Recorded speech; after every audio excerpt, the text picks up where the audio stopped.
The Dark Pictures anthology, Man of Medan, first came out back in August of 2019. And I remember my thought process of this game actually has been all over the place. When it first came out, and I have quite a few things to say about when it first came out, I had quite the negative, I'd say, response to this game.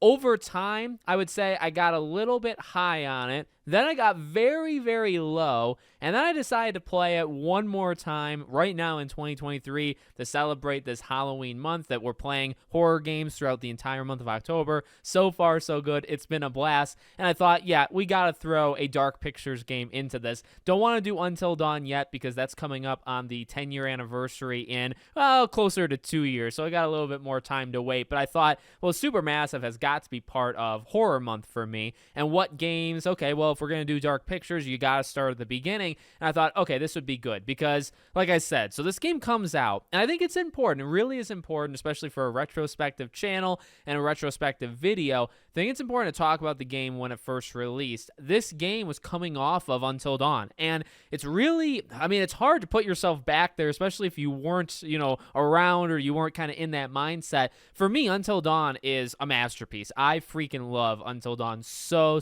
much. One of my favorite games of all time, my favorite horror game of all time, and I think it just did such an amazing job. And so when Supermassive is coming off of that, and you got to remember when they pitched the Dark Pictures, and a lot of people forget this, they actually pitched this as an every 6-month thing.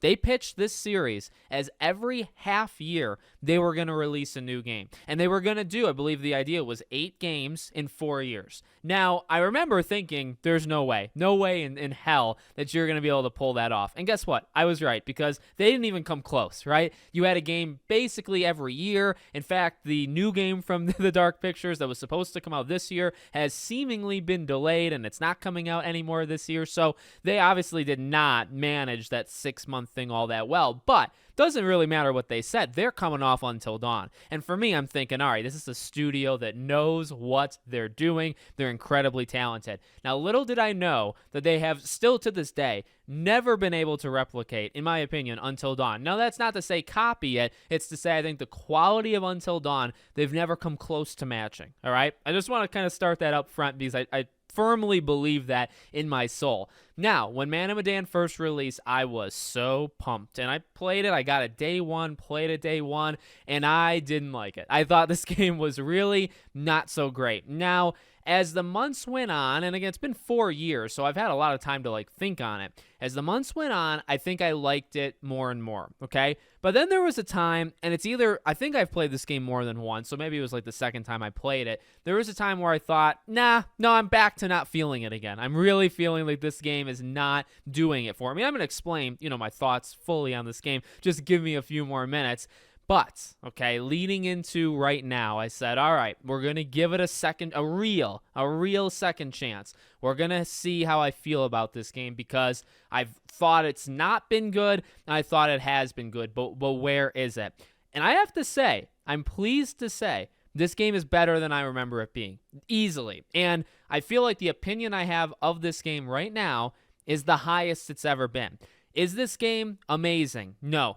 Is this game even close to Until Dawn? No. Is this game the best Dark Pictures game? No. I actually think that goes to House of Ashes. House of Ashes, in my opinion, is the best they've done. This one's probably second. Little Hope I liked at times, and I absolutely hated at other times. And The Devil in Me, I despise pretty much the entire time. So I gotta say that's the worst. I gotta say Little Hope is better than that. And then I do think Man of Medan would be my second favorite. Again, is it incredible? No, it's got some real weaknesses. And the first of which I do think is actually its cast of characters, okay?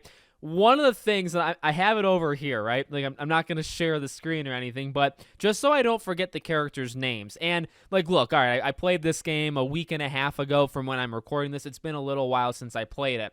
The only ones I can say their names, I can remember Conrad and I can remember Fliss, but I think I remember Fliss just because it's such a different kind of name, and Conrad, you don't really forget those names. If I wasn't looking over here to see Alex, okay, well, maybe Alex I would have remembered because it's my name, name, right? Brad, yeah, fat chance I remember Brad.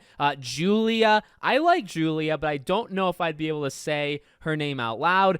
Danny, Junior, like these characters, who are these people? And okay, now what does that mean? Well, it means to me that this cast is just not memorable at all. And I think that's a really big negative, because you think, all right, coming from Until Dawn and going into Man of Medan is so much shorter. Now, it's on purpose. It's supposed to be shorter. You can't make games every 6 months if they're going to be, 10, 12-hour games. You got to make them. And this game is so short.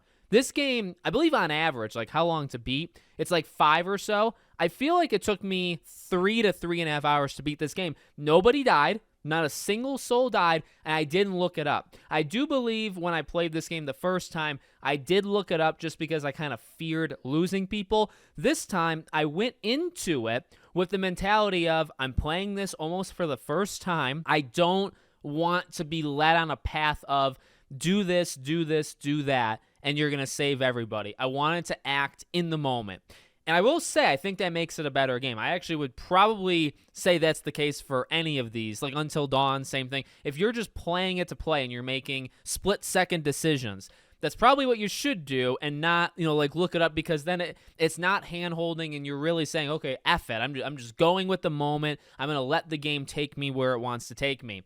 However, the game that I played, the version that I played, was actually, by a mile, the most boring version that I've seen yet of the game. Everybody survived, but how they survived and the ending of the game, the last 20, 25 minutes, I remember when I first played, that's where it starts to get really good.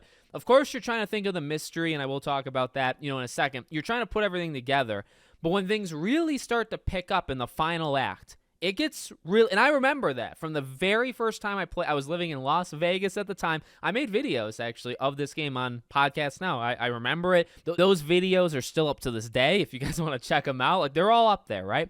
I remember thinking, now it gets good. I remember telling my wife, I was sitting maybe on the floor in Vegas in the apartment, and I was thinking, now it gets good. It gets good at the end. And I really believe that. Now, for this version of the game, I think it picks up, the game gets better as it goes generally. However, the way I handled it, the decisions that I made, it is boring in the final. There was really no flirtation. Is that a word? You're not flirting with death all that much, almost at all. And I remember the first time, I think it's Brad, if I remember, the brother, right?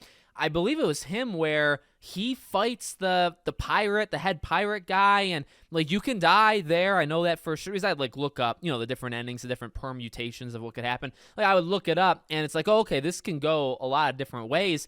In the version that I played, and it was so weird because it's this is, I think, again, the highest I feel of this game. I think the characters still don't stand out, but they stood out the most that they ever did. I try to see it as not really a critic. I don't even know. Do I look at things as a critic or not? It depends on how you view it. Me as a modern gamer, I feel like I have a lot of knowledge, and I feel like I've experienced a lot of different games, way more than I've experienced even 4 years ago. 4 years ago is not that long, but I really think I've probably 10 times the amount of games that I've played in that amount of time. So I'm looking at it and saying, okay, I really want to understand what makes this game good or bad. And I would say the good jumped out to me way, way more. But the ending is oh my God, it just kind of ends, and there's nothing really there. So almost in a way, while the game is at its best this time for me than it's ever been, the ending was the most boring, anticlimactic. It didn't stand out. And if that's all the game was, I would have said this game was downright horrible. But the big moments, I think, of this game do stand out. Character kind of interactions, no. Characters in general, nah, not really. It's more of the situations they put the characters in. So let me get to one of my favorite parts that I really, I guess, never respected as much as I think I should have. When the pirates, and again, their names, we're not even going to do that. When the pirates invade the boat and take you all hostage, I think that is a really great sequence. Now, what I thought, based off the first time, so Conrad can escape. I kind of tried to make him escape, but not really. I actually ended up keeping Conrad on the ship. And my wife actually told me in the moment, I'm pretty sure, if he doesn't escape, he's dead. And so I was actually operating the whole 60% left of the game, I was operating on the idea that Conrad was just going to die at some point. And turns out that's not true. It turns out he doesn't have to die. But, I really thought that hostage scene was great. It had tension. It had a lot of different ways of things playing out. And look, that is still this game's strength. That is still Supermassive's strength, where if you don't know what's going to happen and you don't look it up online and stuff, right? You're just playing it.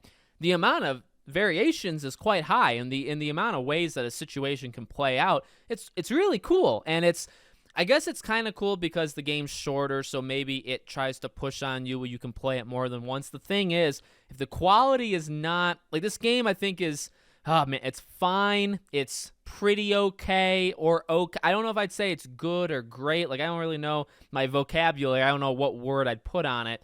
It's not good enough for me to like end the game and then immediately say, oh, I want to go back. I want to go back and see the other. It's not that powerful. Until Dawn is. Until Dawn, I remembered as soon as I beat it, I thought, oh my God, I got to either look it up or I got to play it again and experience it for myself. I got to see what else can happen in this game. A lot of the Dark Pictures games don't have that same feeling. I think House of Ashes kind of did, but besides that, they really don't. So, you're kind of there in the moment, and the hostage scene, I think, is really good. There's a scene later on where the guy ends up eliminating himself with a gun right to his head, and that, I think, was pretty tense. One thing they changed in this game that I remember is the heartbeat. Okay, so, oh man, the heartbeat in Until Dawn, I think, is very special, and it's kind of a product of its time. If you recall, and I'm sure I'll talk about this when I eventually do a Until Dawn retrospective, raise your hand or comment if when you played Until Dawn, you put your controller down. Because I remember reading that that's what people were doing. And I actually, in the beginning of Until Dawn, because I play it over several days, in the beginning, I would hold my controller. And so you would actually, if you moved that light from that mark, you'd end up being caught, right? So I did that. But as soon as I read that, once you know it's coming, just put it down. Put the controller down real fast and you're safe. So that's what I would do.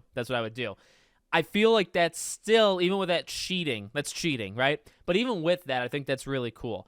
The heartbeat thing, it's tense in the way that there's things happening, but I really don't understand what it's trying to do because you have the heartbeat and it's pretty easy. It's very hard to mess up the heartbeat. The only way I think you mess up the heartbeat is if you focus too much on actually what's happening all around. And I think that's what made the light in Until Dawn more special because you're just holding still. You are trying to be the character and you are trying to stay still.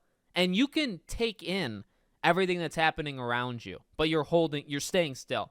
In this game, in all the Dark Pictures games, you're pressing buttons. And you're trying to time something, and you have to look because it's sliding, right? When you do that, you can't really focus on anything else that's happened. I almost feel like it's counterintuitive where, there's this scene where the head guy's walking down the hallway, and it's a long sequence of dun, dun, dun, dun, over and over, right? And it's like, okay, it's fine. And there is some tension. You do feel tense. Okay, if I mess this up, he's going to bash my head in with that sledgehammer of his, right? You do feel that to an extent, but you can't really, I think, take in the moment. You can't take in the moment because you're looking at the bar. And if you're not looking at the bar and you're looking at him, you're going to miss the bar and you're going to mess up. So I've never really been a fan of the heartbeat thing. It was obviously a direct, like they had to have known, right? They're changing it. And I don't think that they changed it for the better. It's a small thing, but it's still something that happens. Another thing to throw in, I remember this from the very first time as well, the fact that it's called Medan, the fact that the entire thing's like the ship, and then the fact is you only spend maybe half the game on the ship, I think is a crime all on its own, okay? That really, I think, hurts this game. Now, does it hurt it as much this time? No, because I tried to kind of take in a little bit more of, I guess, the background story, because they're leading into the chemicals and the hallucinations, right? They're leading into that even with the first dive where you propose and all that. And so if you're trying to focus on that, it's not that bad. But also, again, that hostage situation is before you get on the ship. And I thought that was probably the best sequence in the entire game was the hostage thing. So once you get on the ship, things start to kind of like get spooky. But the thing is that there's a lot of jump scares. I think this is a problem as the Dark Pictures games go on, that the jump scares become a crutch that they use over and over again to scare you. They really don't have any other ways of doing it, and so it's just jump scares. That started, I believe, in Man of Medan, and it's only, I think, continued as the games have gone on. It's a shame because I think Until Dawn does it better, and again, they've never really captured how they did it, I guess. They've never done that again. But so I guess there's that. Like, again, playing it for the first time, you think, wow, we're not on this ship all that much. And then when you're on the ship, things quickly start to fall apart, and then the game ends, no matter, obviously, choices and characters might die and stuff. Now, again, I kept everybody alive, and I kept everybody alive by making pretty simple choices, nothing too crazy. I wasn't really worrying about who would like me or dislike me. I was kind of just going, off the seat of my pants, just based off the situation. If you don't mess up the quick time, you're pretty good. Doesn't really matter a lot of the choices. There are some choices that will come back. One of the things, and I think Until Dawn for sure has this, where there's literally a couple decisions that will haunt you till that character dies, and like when they die, you can trace it back. For this game, there's I think the decompression, right? When you're rising up after you get proposed, when Julia gets proposed to, if you don't decompress the right way, I think no matter what, she would die at the end. I'm pretty sure that's the way it happened. So like, I made that choice. I remember that, but it's the right thing to do. You think about diving, and they even tell you like you have to do it. So it's like, don't skip that step. But if you're generally doing your quick time events, if you're generally not missing your heartbeats, you gotta make your heartbeats, right? Then you're pretty okay. It's a pretty safe game. Now, the final thing to talk about, I suppose, would be the twist, right? So every Dark Pictures game has a twist, and some are definitely better than others, some are not. Okay, with this game, I feel like the chemicals were right in front of my eye, but I gotta say that I guess I feel stupid because I do think the first time I played it, I didn't get it.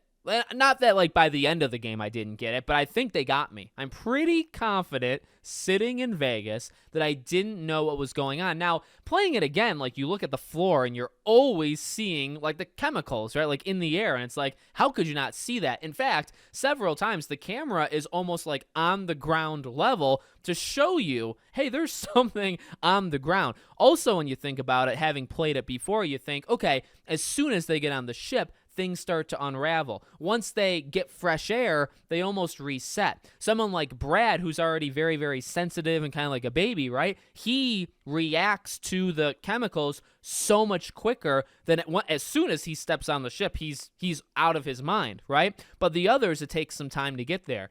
I think that's clever. I gotta say, I think it's more clever now than maybe it was back then, and I think I respect it more. Now, is it the greatest twist? No, it's not. It's not my favorite. It's maybe not even my favorite in the entirety of the Dark Pictures games, but I think it's pretty solid. I will say, though, having played this multiple times, having looked at the discourse online of this game multiple times, I think a lot of this game, like depending on if you like or don't like it, I think a lot of it depends on that twist, if you are okay with it or if you're not. I really believe it kind of boils down to that. And for me, it's like, you start the game with some very badly acted, like the acting, again, it's very all over the place, I think, in general for most of Supermassive games. But in the beginning, those two soldiers are terrible. I think they're absolutely awful. And so it's really hard to care about them when their acting is just not on like even an average level. You start in the past. You start to, okay, well, what's going on? Like, what's the twist? Obviously, you're not going to figure it out right away.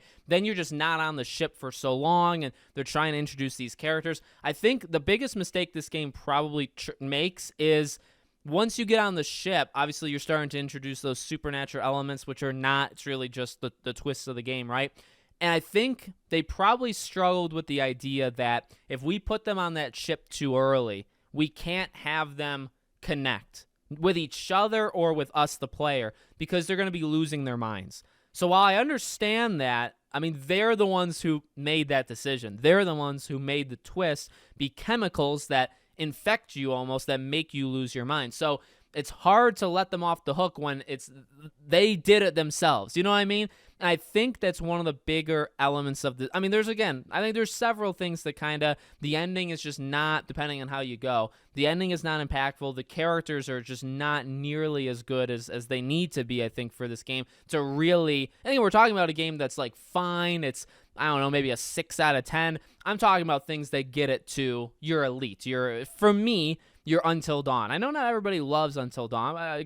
It's my channel. It's my video. I get to say I love Until Dawn. That's the peak. That's peak Supermassive games for me. Something they've never matched with characters or with the twist or even with decision making. Like, I think it's become more complex, the decision making and the butterfly effect of like what it does. But there's so much complexity but also simplicity, I think, with Until Dawn that it just works. And they've never, even though these other games are shorter than it, besides The Quarry, even though they're shorter, they've just never been able to match it. So I'm glad. I will say this, like, I know I've kind of gone back and forth of like liking and disliking this game. I am glad I replayed it, because without a doubt, no matter what I've said in this video, in my heart I can tell you I like this game more now than I did before I replayed it, a week ago. I like this game more now than I did a year ago. I like this game more now than I truly believe I ever have. I like this game more than I ever have. However, does that make it an amazing game? No, it doesn't make it one of my favorites. And would I play it again? It was fun for this video, and I wanted to do it for this video, but this is not a game I look back on like too fondly. And Little Hope, I mean, at this point, Little Hope is definitely worse than Man of Medan. However, opinions change, things change. I am looking forward. I'm not going to do it this year, but maybe next year for Halloween month, I'll do Little Hope, and I'll see. Because I remember Little Hope being the best of it, was really good, was definitely like extremely good. But the weak moments of Little Hope made me laugh with how bad they were. I remember that clear as day. So I'm actually almost more interested in replaying that one to see if the extremes, got even worse than what they were. But there's Man of Medan, a solid-ish game, a game that started really, it's a moment. It's a moment because it starts the Dark Pictures anthology. I don't think it started necessarily well. It was the start of a broken promise or a broken idea that you're going to do, again, 2 a year, and that immediately didn't work. So there's a lot of, for me, and again, like, it comes off Until Dawn. That's really one of the bigger things. This is a game that I put so much hype into because this was a studio that I really like, and it still is a studio I like, but I really liked them back then. And I thought, oh my God, and it's not the team. I don't think it's the same team that made Until Dawn, but it's the same studio. It's the same, you got the handle, you got Supermassive Games. So when you see that and you say, oh my God, like, this is their first game since Until Dawn, you get pumped. And then this is the game that you get. It did not hold up for me. But obviously right now it's better than it probably has ever been. So let me know what you guys think of the game in the comments. Make sure, as always, you're subscribed to the channel, bell icon turned on, and I hope to see you all on the next one.